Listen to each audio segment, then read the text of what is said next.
నమస్కారం. పరాభవ సంవత్సర తమిళ నూతన సంవత్సర శుభాకాంక్షలు.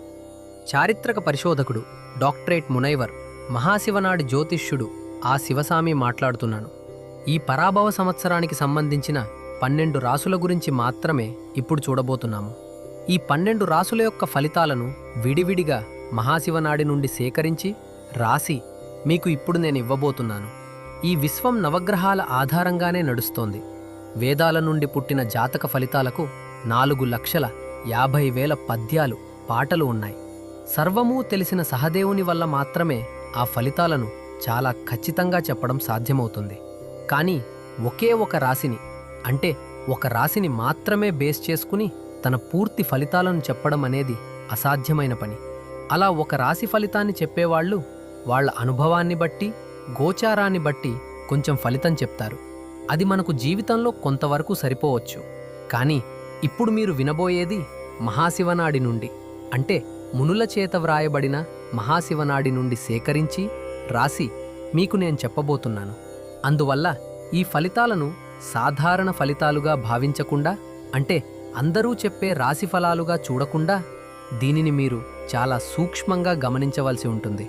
ఇందులో వచ్చే ఫలితాలను చూసి దానిని అనుసరించి జీవితంలో మనం విజయం సాధించాలి. 15 ఏప్రిల్ 2026 నుండి 15 ఏప్రిల్ 2027 వరకు జరుగును పరాభవ సంవత్సర కర్కాటక రాశి ఫలాలు. నవ్వుతూనే కార్యాలను సాధించే మీరు ఒక అతిపెద్ద పాలకుడు మరియు సాధకుడు. వ్యూహ చతురత కలిగిన మీరు నడవటంలోనూ మరియు పరుగెత్తడంలోనూ ఆసక్తి కలిగినవారు. ఇతర ప్రాణులను ఎక్కువగా ప్రేమించే గుణం కలిగినవారు. వారు స్నేహితులను ఎక్కువగా కలిగిన మీరు భవనాలు మరియు భూమి ద్వారా లాభాలను గడిస్తారు. కొంచెం ఎత్తు తక్కువగా ఉన్నప్పటికీ ముందు చూపుతో పథకాలు రచించడంలో దిట్ట. అతిపెద్ద సంపదలను సృష్టించబోయే మీకు ప్రత్యేకమైన ఆలోచనలు మరియు సమయస్ఫూర్తి ఉంటాయి. అయినప్పటికీ ఇప్పటి వరకు అనుభవిస్తూ వచ్చిన ఆర్థిక ఇబ్బందులు, కోర్టు వ్యవహారాలు, శత్రువుల వల్ల ఇబ్బందులు మరియు అనారోగ్య సమస్యల నుండి కొద్దిగా విముక్తి పొంది అతిపెద్ద ఉజ్వలమైన భవిష్యత్తును పొందుతారు. భారీ అదృష్టం వల్ల అతిపెద్ద విజయం మరియు విముక్తి లభిస్తుంది. వచ్చే మే నెల నుండి స్థానచలనాలు మరియు నిరంతర ప్రయాణాలతో ఎంతో బిజీగా కనిపిస్తారు. పిల్లల చదువు మరియు నిర్వహణ ఖర్చులు నెమ్మదినిస్తాయి. పరిశ్రమల రంగంలో మరియు ఉద్యోగంలో గురువుగారి అనుగ్రహం వల్ల గొప్ప పేరు పొందుతారు. పదోన్నతి మరియు కొత్త వ్యాపారాలలో అభివృద్ధిని, కులదైవ అనుగ్రహం వల్ల మార్పును పొందుతారు. మురుగన్ యొక్క ఆరుపడై వీడులకు వెళ్ళిరావడం విశేషం. తిరుపతి వెళ్ళిరావడం కూడా శుభాన్నిస్తుంది. తండ్రి గారిని జాగ్రత్తగా చూసుకోవటంతో పాటు స్నేహితుల విషయంలో జాగ్రత్తగా ఉండాలి. మనస్సులో కలిగిన కొత్త ధైర్యం వల్ల మానసిక ఒత్తిడి తగ్గి స్పష్టతను మరియు విశిష్టతను పొందుతారు. ఆలోచించి నిర్ణయాలు తీసుకోవటం ద్వారా అఖండ విజయాన్ని అందుకుంటారు.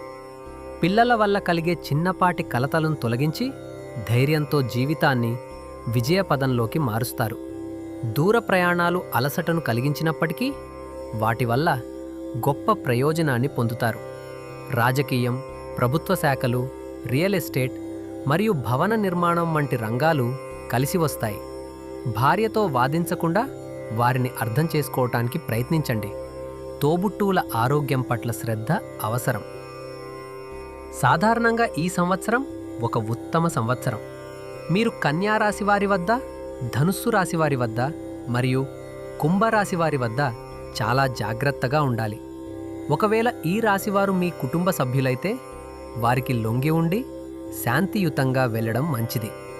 అవిట్టం, శతయం, పూరట్టాది నక్షత్రాలు వచ్చే రోజుల్లో చాలా హెచ్చరికగా ఉండడం శ్రేయస్కరం. ముత్యం వంటి రాయిని ఉంగరంగానో లేదా మాలగానో ధరించడం మంచిది. ప్రకృతిలో నిబిడీకృతమై ఉన్న దైవశక్తిని పొందటానికి మోదుగ చెట్టును పెంచి ఆశీస్సులు పొందండి. గురువు ఉపదేశం ద్వారా జీవితంలో విజయం సాధించండి. ధ్యానం మరియు యోగా విద్యలను నేర్చుకుని ప్రశాంతతను పొందటం ఉత్తమం.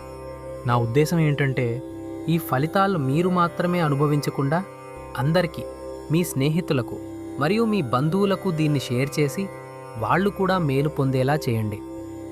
దాంతోపాటు వీలైతే మీ శత్రువులకు కూడా ఈ రాశి ఫలాలను షేర్ చేసి వాళ్ళు కూడా మేలు పొందేలా చేశారంటే దేవుని అనుగ్రహం మీకు ఖచ్చితంగా లభిస్తుంది.